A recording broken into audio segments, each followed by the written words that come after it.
Carta de San Pablo a los Romanos capítulo 1. De Pablo, siervo de Cristo Jesús, apóstol por un llamado de Dios, escogido para el Evangelio de Dios. Esta buena nueva, anunciada de antemano por sus profetas en las santas escrituras, se refiere a su Hijo, que nació de la descendencia de David según la carne, y que al resucitar de entre los muertos por obra del Espíritu de Santidad, ha sido designado Hijo de Dios, revestido de su poder. De él, Cristo Jesús, nuestro Señor, hemos recibido gracia y misión, para que en todos los pueblos no judíos sea recibido la fe, para gloriar de su nombre. A estos pueblos pertenecen ustedes, elegidos de Cristo Jesús, que está en Roma, a quienes Dios ama y ha llamado y consagrado, que de Dios nuestro Padre y de Cristo Jesús el Señor les lleguen la gracia y la paz. Desde hace mucho tiempo Pablo deseaba visitarlos. Ante todo dio gracias a Dios, mi Dios, por medio de Cristo Jesús, por todos ustedes, pues su fe es alabada en el mundo entero. Dios sabe que los recuerdo constantemente en mis oraciones, mientras le rinde ese culto espiritual, que es trabajar por la buena nueva de su Hijo. Pues yo desearía, si tal es su voluntad, que se me allene el camino para ir a visitarles. Tengo muchas ganas de verlos para comunicarles algún don espiritual que les fortalezca, y al compartir nuestra fe nos animaremos mutuamente. Quiero que sepan, hermanos, que muchas veces me he propuesto ir donde ustedes, pero hasta el momento no he tenido la posibilidad de ir a cosechar algún fruto entre ustedes, como he hecho en otros países, pues me siento en obligación con todos, ya sean griegos o extranjeros, cultos o sin estudios, y estoy dispuesto a ir hasta ustedes a Roma para dar el Evangelio. Como ven, no me avergonzo del Evangelio. Es una fuerza de Dios y salvación para todos los que creen, en primer lugar para los judíos y también para los griegos. El Evangelio manifiesta cómo Dios nos hace justos, es decir, nos reforma por medio de la fe y para la vida de fe. Como dice la Escritura, el que es justo por la fe vivirá. La amenaza del juicio de Dios. Desde el cielo nos amenaza la indignación de Dios por todas las maldades e injusticias de aquellos que sofocan la verdad con el mal. Todo lo que se puede conocer de Dios lo tienen ante sus ojos, pues Dios se lo manifestó. Lo que es y que no podemos ver ha pasado a ser visible gracias a la creación del universo, y por sus obras captamos algo de su eternidad, de su poder y de su divinidad, de modo que no tienen disculpa. A pesar de que conocían a Dios, no le rindieron honores ni le dieron gracias como corresponde. Al contrario, se perdieron en sus razonamientos y su conciencia cegada se convirtió en tinieblas. Creyéndose sabios, se volvieron necios. Incluso reemplazaron al Dios de la gloria, al Dios inmortal, con imágenes de todo lo pasajero, imágenes de hombres, de aves, de animales y reptiles. Por eso Dios los abandonó a sus pasiones secretas, se entregaron a la impureza y deshonraron a sus propios cuerpos. Cambiaron la verdad de Dios por la mentira. Adoraron y sirvieron a seres creados en lugar del Creador, que es bendecido por todos los siglos. Amén. Por esto Dios dejó fueran presa de pasiones vergonzosas. Ahora sus mujeres cambian las relaciones sexuales normales por relaciones contra la naturaleza. Los hombres, asimismo, dejan la relación natural con la mujer y se apasionan los unos por los otros. Practican tropezas varones con varones y así reciben en su propia persona el castigo merecido por su aberración. Ya que juzgaron inútil conocer a Dios, Dios a su vez los abandonó a los errores de su propio juicio, de tal modo que hacen absolutamente todo lo que es malo. En ellos no se ve más que injusticia, perversidad, codicia y maldad. Rebosan de envidia, crímenes, peleas, engaños, mala fe, chismes y calumnias. Desafían a Dios, son altaneros, orgullosos, farsantes, hábiles para lo malo, y no obedecen a sus padres. Son insensatos, desleales, sin amor, despiadados. Conocen las sentencias de Dios y saben que son dignos de muerte quienes obran de esa forma, pero no solamente lo hacen, sino que aprueban a los que actúan del igual modo. Carta de San Pablo a los Romanos capítulo 2. Los judíos también deben temer el juicio de Dios. Por lo tanto, amigo mío, si eres capaz de juzgar, ya no tienes disculpa. Te condenas a ti mismo cuando juzgas a los demás, pues tú haces lo que estás condenado. Nos parece bien que Dios condene a los que hacen tales cosas, pero tú, que haces lo mismo, piensas que escaparás del juicio de Dios, porque tanto tú como Él condenan a los demás. Esto sería aprovecharte de Dios y de su inmensa bondad, paciencia y comprensión, y no ver que esa bondad te quiere llevar a la conversión. Si tu corazón se endurece y te niegas a cambiar, te estás preparando para ti mismo un gran castigo para el día del juicio, cuando Dios se presente como justo juez. Él pagará a cada uno de acuerdo con sus obras.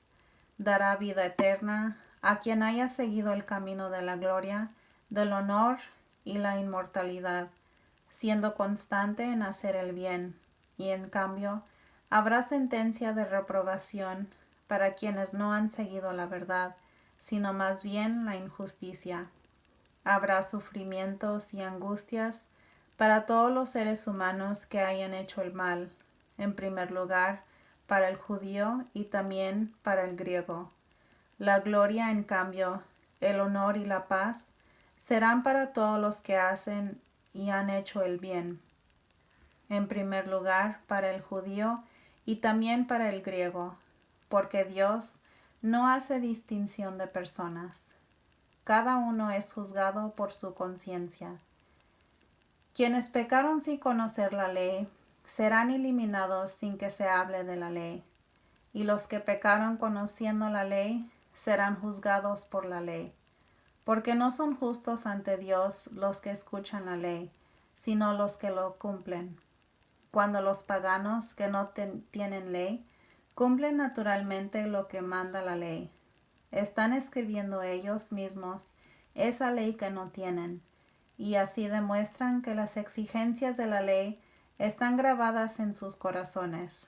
Serán juzgados por su propia conciencia, y los acusará o los aprobará su propia razón, el día en que Dios juzgue lo más íntimo de las personas por medio de Jesucristo. Es lo que dice mi evangelio.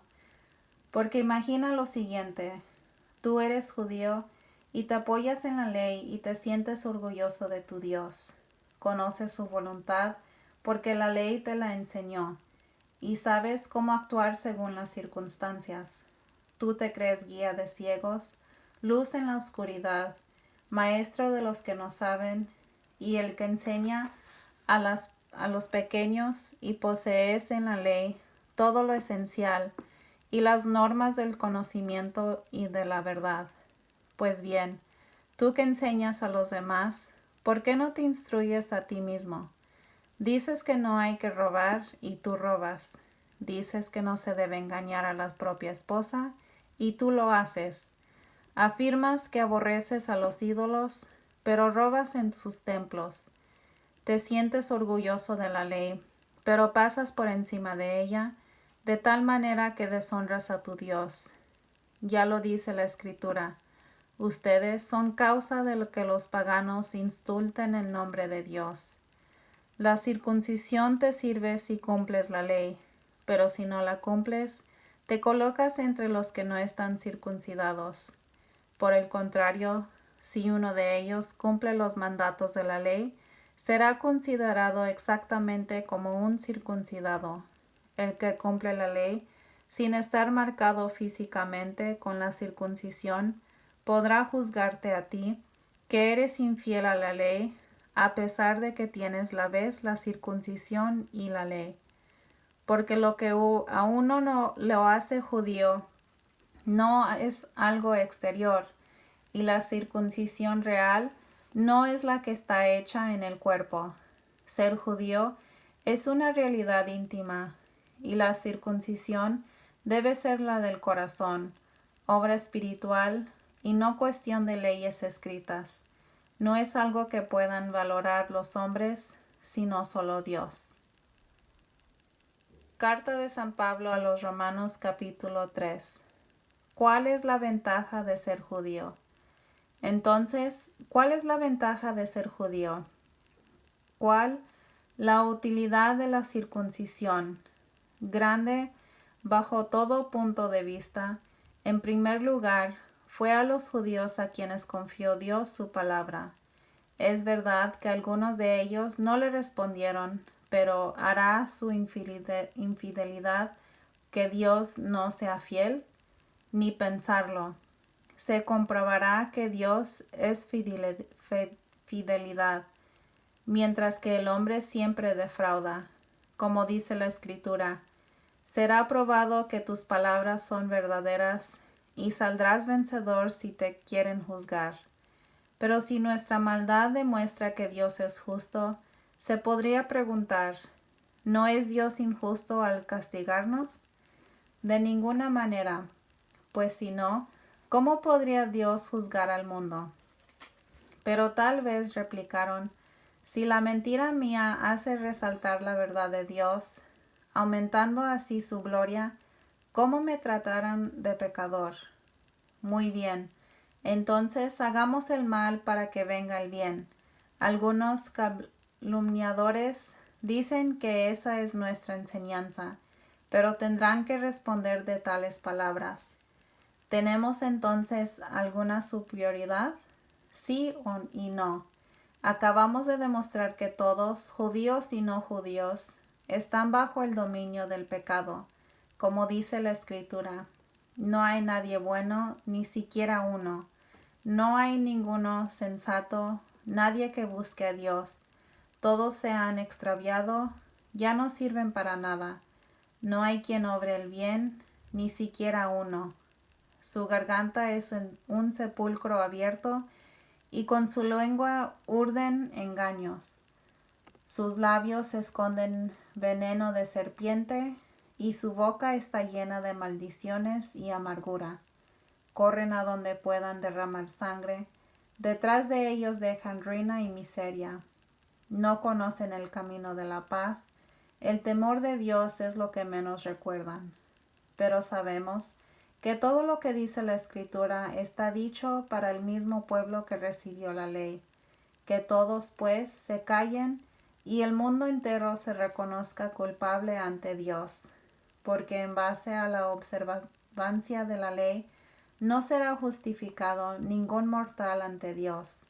El fruto de la ley es otro, nos hace conscientes del pecado. Creer es el camino de la salvación. Ahora se nos ha revelado cómo Dios nos reordenó a ser justos sin hablar de la ley, pero ya lo daban a entender la ley y los profetas. Mediante la fe, según Jesucristo, Dios reordena y hace justos a todos los que llegan a la fe. No hay distinción de personas, pues todos pecaron y están faltos de la gloria de Dios, pero todos son reformados y hechos justos gratuitamente y por pura bondad, mediante la redención realizada con Cristo Jesús. Dios lo puso como la víctima cuya sangre nos consigue el perdón. y esto es obra de fe. Así demuestra Dios cómo nos hace justos, perdonando los pecados del pasado que había soportado en aquel tiempo, y demuestra también cómo nos reforma en el tiempo presente. Él, que es justo, nos hace justos y santos por la fe propia de Jesús.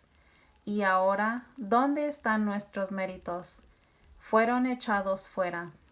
¿Quién los echó? ¿La ley que pedía obras? No, otra ley que es la fe. Nosotros decimos esto: la persona es reformada y hecha justa por la fe, y no por el cumplimiento de la ley. De otra manera, Dios sería solo Dios de los judíos.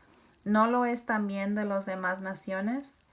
Claro que también es Dios de esas naciones, pues solamente Él es Dios, quien salva al pueblo circuncidado a causa de su fe, y a los otros pueblos cuando llegan a la fe. ¿Creen ustedes que con la fe suprimimos la ley? De ninguna manera, más bien la colocamos en su verdadero lugar. Carta de San Pablo a los Romanos, capítulo 4. Abraham, padre de los creyentes. Hablemos pues de Abraham, nuestro padre según la carne, que fue lo novedoso en él. Abraham fue justo ante Dios, y si lo hubiera conseguido por sus obras, podría ostentar sus méritos, pero no los tiene ante Dios. En efecto, ¿qué dice la Escritura? Abraham creyó a Dios, quien se lo tomó en cuenta para hacerlo justo. Cuando alguien ha realizado una obra o trabajo, no se le entrega el salario como un favor, sino como una deuda. Por el contrario, al que no puede presentar obras, pero cree en aquel que hace justos a los pecadores, se le toma en cuenta su fe para hacerlo justo. Así David felicita al que Dios cuenta entre los justos sin que sea el fruto de sus obras. Felices aquellos cuyos pecados han sido perdonados y cuyas ofensas han sido olvidadas. Feliz el hombre a quien Dios no le toma en cuenta su pecado. ¿Esta felicidad está reservada solo para los circuncidados o es también para los circuncisos? Acabamos de decir que se tomó en cuenta la fe de Abraham para contarla entre los justos, pero cuando se dio eso, antes de la circuncidarse o después. No después, sino antes. Justamente recibió el rito de la circuncisión, cuando aún no estaba circuncidado, como un sello o como una señal de que por su fe Dios lo había puesto en un estado de justicia. De manera que Abraham es el padre de todos los que creen sin haber sido circuncidados, y Dios se lo tomó en cuenta para hacerlos justos y santos. Y también es el padre del pueblo judío, con tal que no tengan solo la circuncisión, sino que sigan además las huellas de nuestro padre Abraham, que creyó cuando todavía no estaba circuncidado. Es fácil ver que si Dios prometió a Abraham, o más bien a sus descendientes, que el mundo le perteneciera, esto no tiene nada que ver con la ley, sino con la manera de ser justo propia del creyente. Si deberíamos cumplir la ley para conseguir la promesa, la fe ya no tendría sentido y la promesa también se quedaría en nada, pues la ley solamente trae castigos. Ley y transgresión van juntas. Por eso la fe es el camino y todo es don. De este modo, la promesa de Abraham queda asegurada por toda su raza, no solo para sus hijos según la ley, sino también para aquellos que por la fe son hijos suyos. Abraham es el padre de todos nosotros, como dice la Escritura: te hago padre de muchas naciones. Y llegó a hacerlo cuando creyó en aquel que da vida a los muertos y llama a lo que aún no existe como si ya existiera.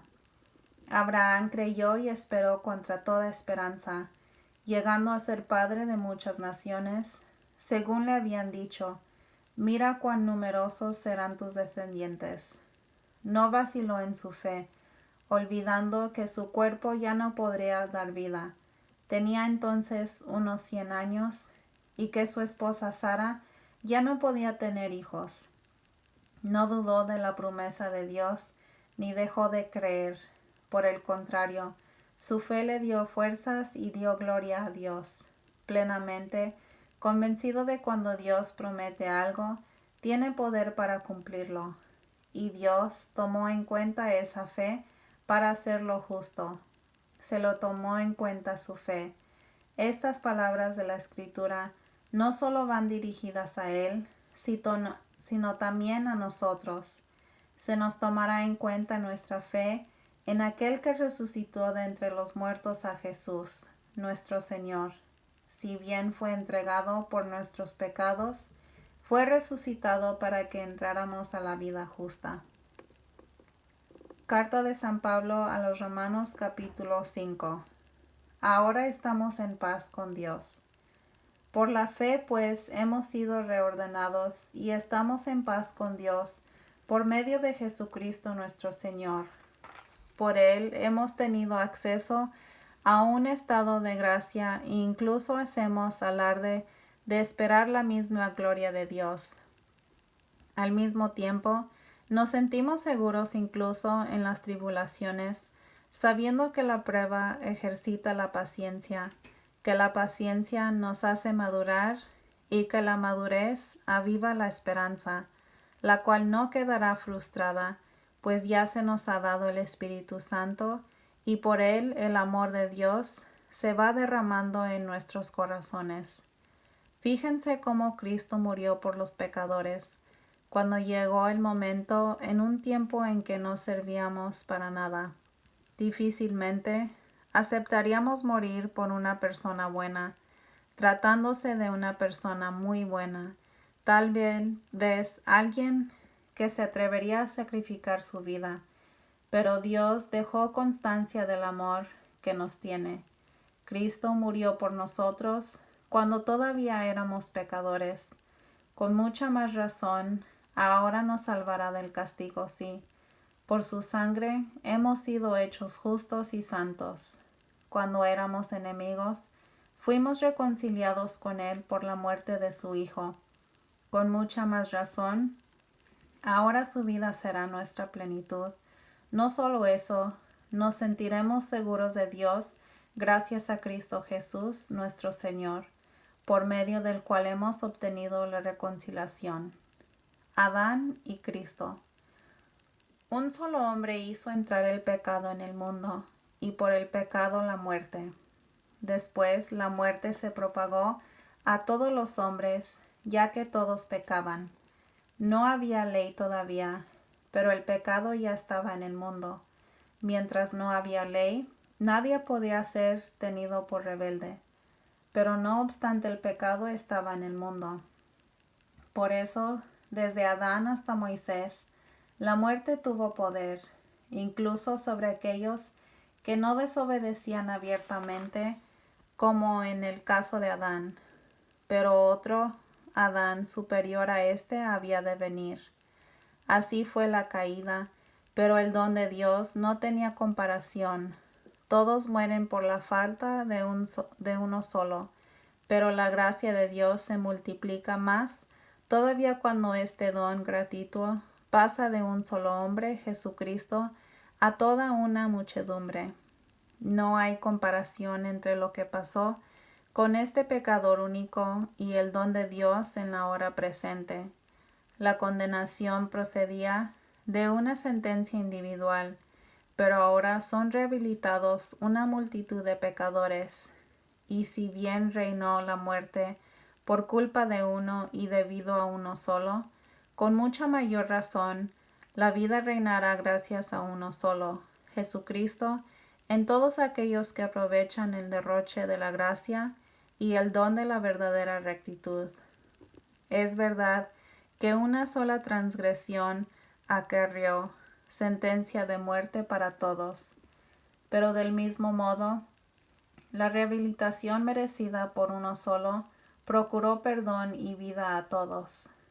y así como la desobediencia de uno solo hizo pecadores a muchos, así también por la obediencia de uno solo una multitud accede a la verdadera rectitud. Al sobrevenir la ley, el pecado tuvo más auge, pero donde abundó el pecado, sobreabundó la gracia. Y del mismo modo que el pecado estableció su reinado de muerte, así también debió reinar la gracia, y después de restablecernos en la amistad con Dios, nos llevará a la vida eterna por medio de Cristo Jesús, nuestro Señor. Carta de San Pablo a los Romanos capítulo 6. Por el bautismo hemos muerto con Cristo. ¿Qué conclusión sacaremos? ¿Continuaremos pecando para que la gracia venga más abundante? Por supuesto que no. Si hemos muerto al pecado, ¿cómo volveremos a vivir en él? Como ustedes saben, todos nosotros al ser bautizados en Cristo Jesús, hemos sido sumergidos en su muerte. Por este bautismo en su muerte fuimos sepultados con Cristo, y así como Cristo fue resucitado de entre los muertos por la gloria del Padre, así también nosotros empezamos una vida nueva. Una figura de su muerte nos injertó en él, pero compartiremos también su resurrección. Como ustedes saben, el hombre viejo que está en nosotros ha sido crucificado con Cristo. Las fuerzas vivas del pecado han sido destruidas para que no sirvamos más al pecado. Hemos muerto, ¿no es cierto? Entonces, ya no le debemos nada. Pero si hemos muerto junto a Cristo, debemos creer que también viviremos con Él.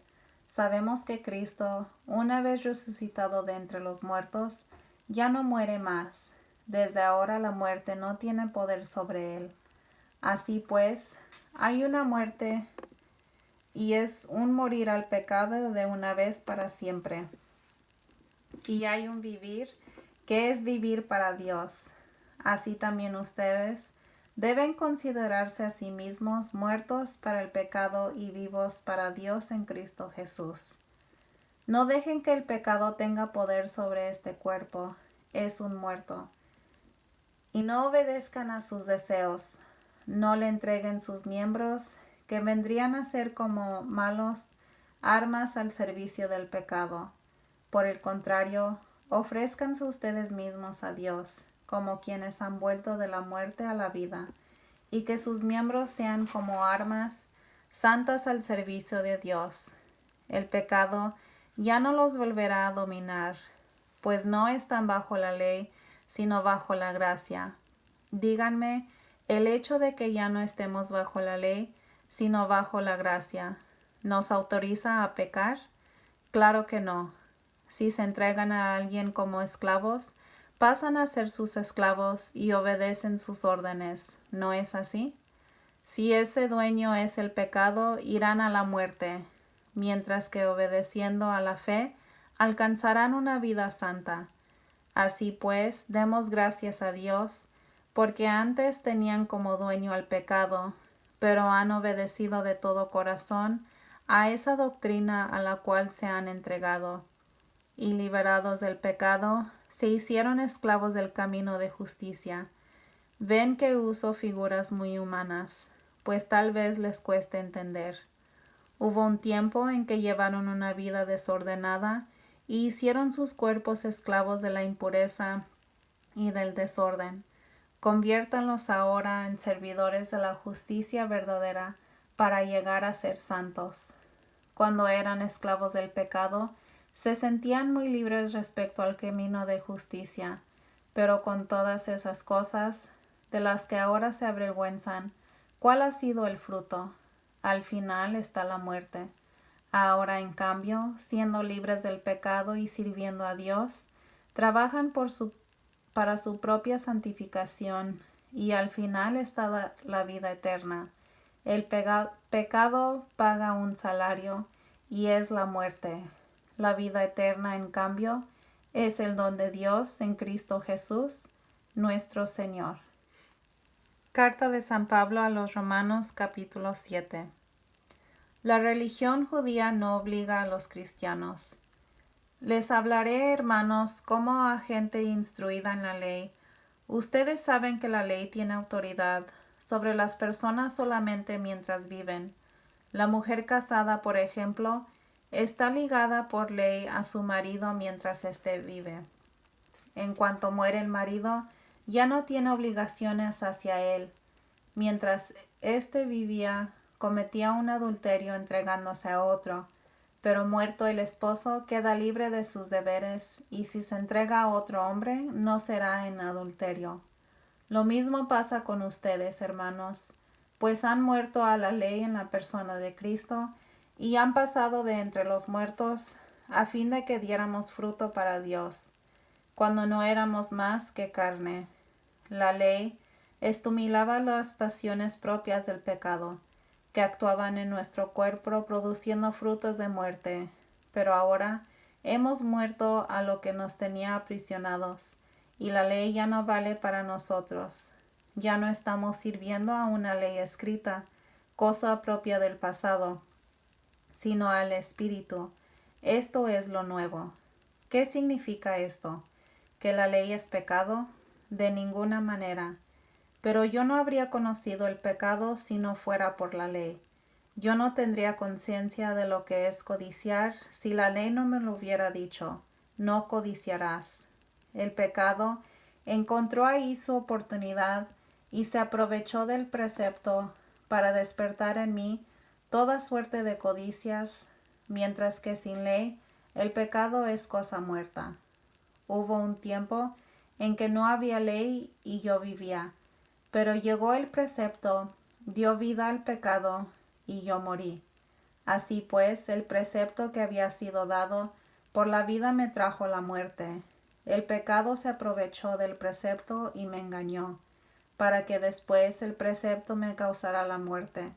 Pero la ley es santa y también es santo, justo y bueno el precepto. ¿Será posible que algo bueno produzca en mí la muerte? En absoluto.